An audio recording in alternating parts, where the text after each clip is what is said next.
Hello everybody, I'm Catriona Morten. I'm a sensory-motor psychotherapist.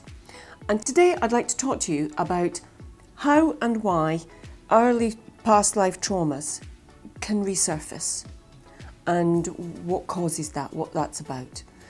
But before I get into that, if you're enjoying these videos, then please give us a like, subscribe to our channel, because it really helps us get our message out there to loads more of you.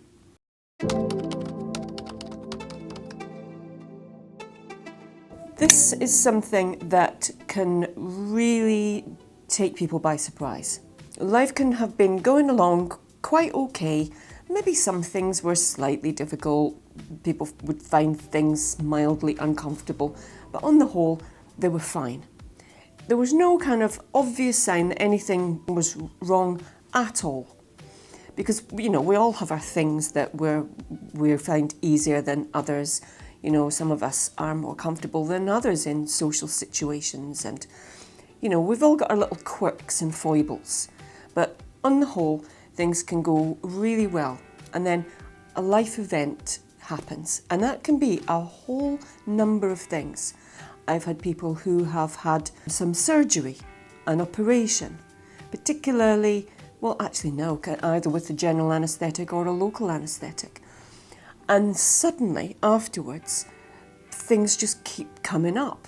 They don't feel the same way that they used to feel. Things are just different. Things that wouldn't really bother them now feel like a really massive big deal. And they can be baffled by that. And especially with operations, what I often say to people is that the body doesn't know the difference between a surgeon's knife or an attacker's knife. When we're put under anaesthetic and our breathing is suppressed, that can be really overwhelming for the body. If we've had anything in our past that's vaguely similar to some of those things, then something like undergoing an operation can make these things resurface.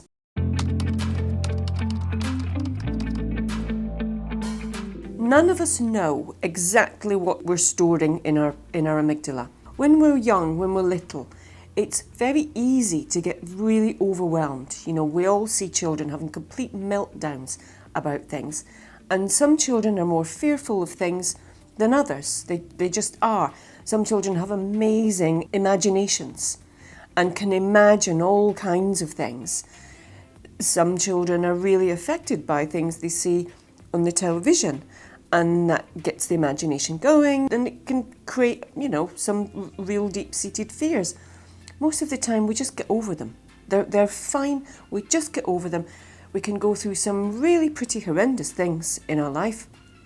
And, you know, if we've got the right circumstances, people do and say the right things, we've got the right kind of support and care, then we'll get over them. We'll process them, we'll get over them, and they'll just fade and become an old memory that we'd rather not even think about, but it doesn't bother us.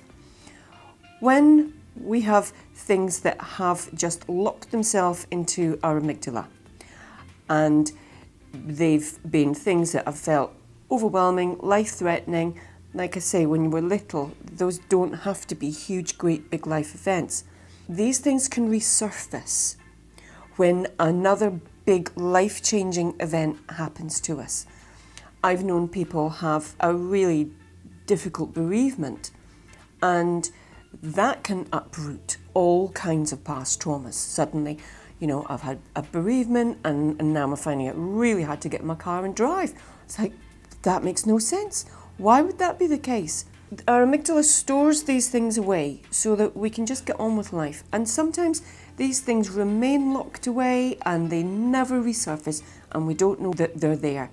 But we're all human, and we're all susceptible to being overwhelmed, terrified, traumatized by a whole number of events.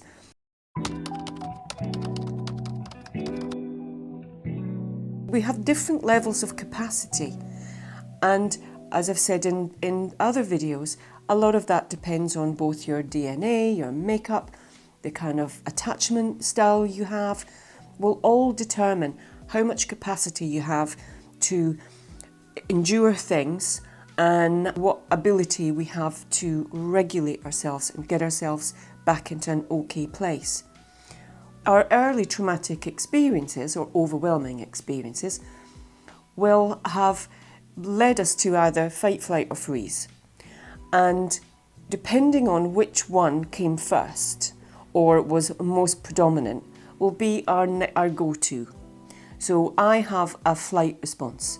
I have absolutely no idea where it originated from. And it's not too much of a big deal, but if something really alarming happens, I'm looking for my escape route before I can even stop to think. And for, other people, they have a freeze response if that's been the only thing they can do. And for some people, it's a fight response and they get quite aggressive and want to go at something and not away from it. When we have an overwhelming life experience, and that can be anything from an accident, an operation, or a bereavement, or a separation, anything that is really unsettling for us, it can just shake loose some things from our past. And for some people it feels like they're going mad. It's like that thing happened to me and now my life isn't the way it used to be and I just feel like I'm losing the plot. I don't know what's going on. It's crazy.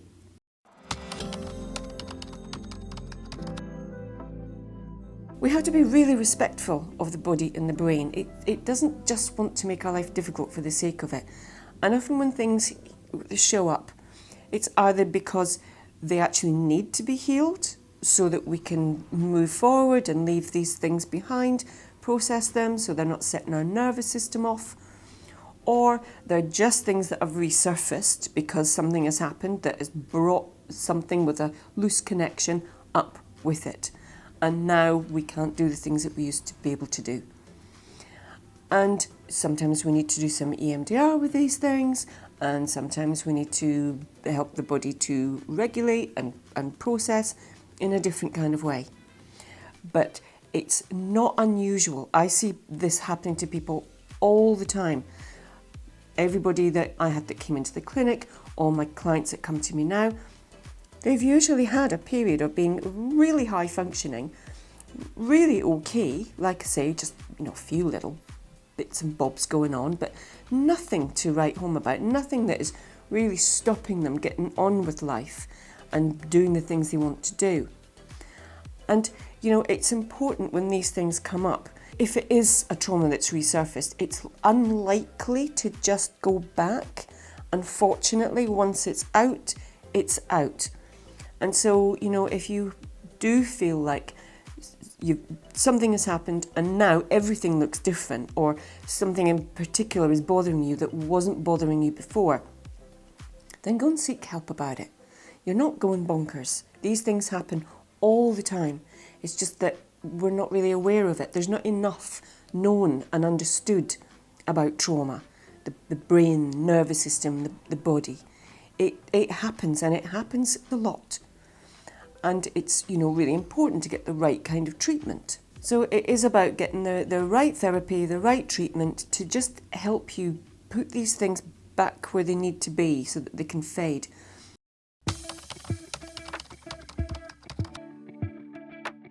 The problem with things when they come up from the past is they feel as fresh as when they just happened.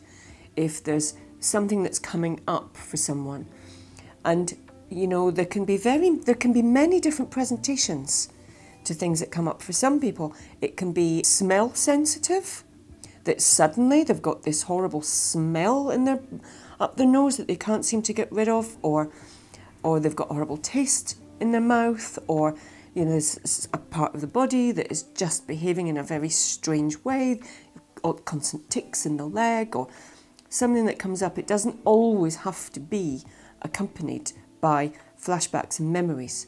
But for some people it is. It can be a whole number of things. Sometimes we don't know what the thing is because we haven't got memory that goes with it, images that tells us, oh my God, why is this coming up for me now? For some people it is just a body trauma. The body is triggered and the body is reacting. And it can be fight, flight, freeze, it can be being dissociated, it can be a whole number of things. But we're not making it up. If these things are really bothering you, then they're real. just because we can't see them.